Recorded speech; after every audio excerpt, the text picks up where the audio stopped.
Hai, Assalamualaikum warahmatullahi wabarakatuh. Dajahau. Okay, so hari ni saya nak share macam mana kita nak mendapatkan sijil melalui exam Google Certified Educator.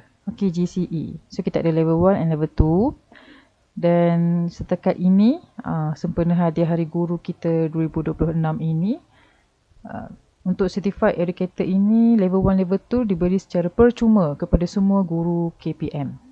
Okay, so apa yang perlu kita buat? The first step is login kita punya Google browser yang menggunakan email KPM kita.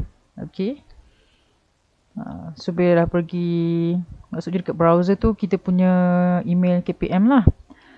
And then terus type dekat sini Google Edu Certification. Okay, and then tekan yang atas sekali ni. Okay, klik dekat sini. Ini dia punya dashboard dia, homepage.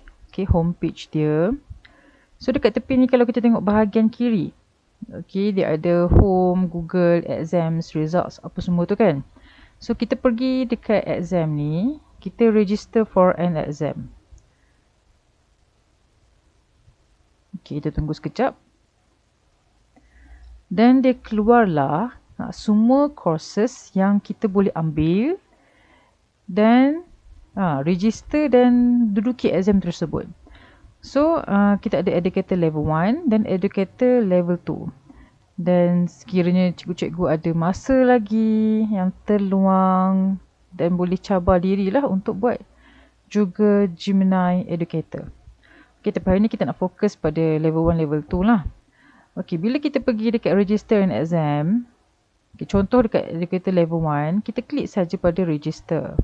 Okay, so dia akan minta beberapa details apa semua kita lah. Okay, so kita tick pada dua kotak ini and kita klik pada next lah.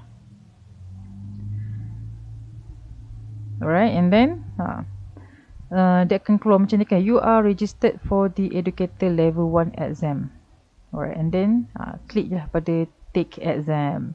Okay, so saya tak take exam lah sebab saya dah ambil. So nanti untuk exam GCE lah kita panggil, okay, Google Certified Educator, GCE.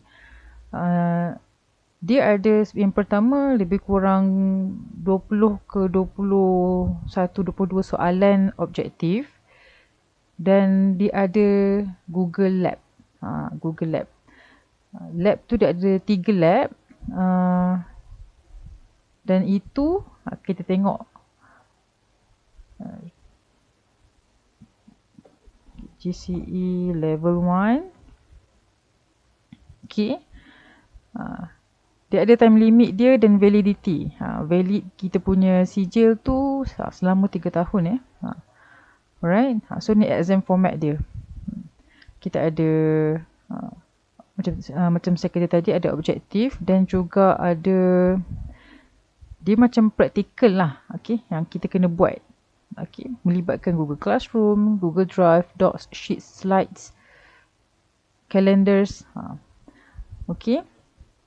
So apa yang bestnya cikgu-cikgu untuk GCE, Google Certified Educator level 1 and level 2. Ini ialah level sijil antarabangsa.